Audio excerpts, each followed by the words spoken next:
Banyak sekali hal yang terjadi selama tahun 2020 hingga 2021.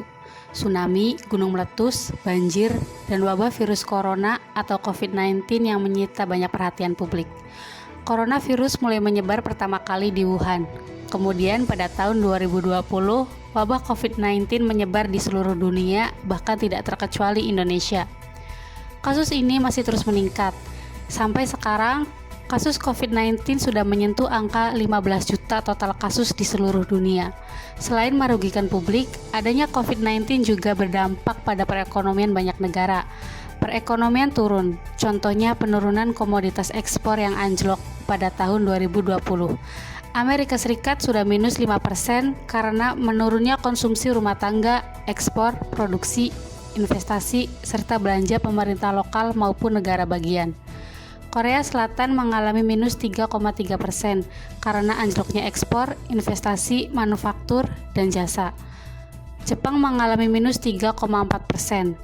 Prancis mengalami minus 2% karena menurunnya konsumsi rumah tangga, investasi, dan perdagangan akibat lockdown mencegah penyebaran virus corona. Tak terkecuali Indonesia yang mengalami minus 4,5% karena penurunan ekspor akibat pandemi.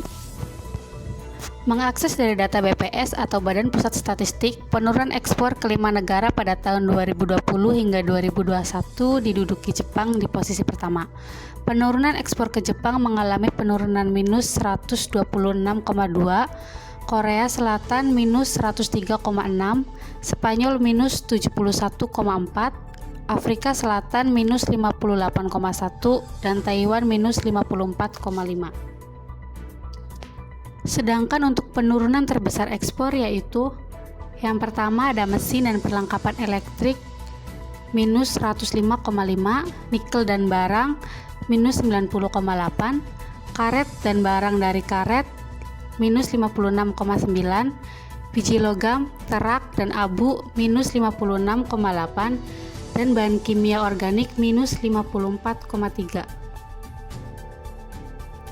Berbeda dengan komoditas ekspor Indonesia yang menurun, nilai total ekspor dan non-migas mengalami peningkatan. Total ekspor pada Januari hingga Oktober 2020 131,39 dan mengalami kenaikan 41,80% di angka 186,32%. Dan pada Januari hingga Oktober 2021 ekspor non-migas di angka 124,92 mengalami peningkatan 41% di angka 176,47. Ekspor Indonesia dari tahun 2020 hingga 2021 relatif mengalami peningkatan. Migas mengalami peningkatan 52,24%, pertanian, kehutanan, dan perikanan mengalami 5,17%, industri pengolahan mengalami 35,53%, dan tambang mengalami 87,70%.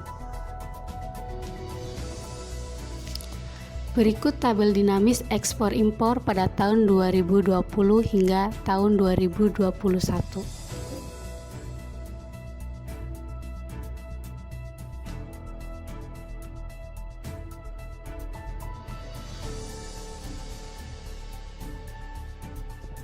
Perusahaan asing di Indonesia. Perusahaan pertama yaitu Unilever. Unilever merupakan merek perusahaan dari Belanda yang telah hadir di lebih dari 100 negara. Berdiri pada tahun 1930-an, merek ini memiliki kapitalisasi pasar sebesar 143,9 miliar dolar, terhitung hingga Mei 2017. Merek ini mulai berdiri di Indonesia pada tahun 1933 dan memiliki sekitar 6.000. Yang kedua ada Toyota. Perusahaan ini juga telah melakukan investasi sebesar 15 miliar dolar hingga 2019. Yang kedua ada PT HM Sampurna. HM Sampurna terkenal dengan rokok kreteknya. Rokok ini merupakan gabungan dari cengkeh, tembakau, dan rasa lainnya. Indonesia Cina mendirikan perusahaan ini pada tahun 1913 dan telah memegang kontrol hingga Philip Morris International mengambil alih saham sebesar 97%. Kemudian ada Astra International, merupakan salah satu perusahaan publik terbesar di Indonesia karena perusahaan ini merupakan perusahaan induk. Astra International dapat bergerak di banyak bidang yang tidak terbatas hanya pada industri otomotif, layanan keuangan, infrastruktur, dan informasi teknologi. Dan yang terakhir, Google. Kantor pusat Google di Asia berada di Singapura, namun cabang Google ini menghasilkan pendapatan dari advertisers atau pengiklanan di Indonesia.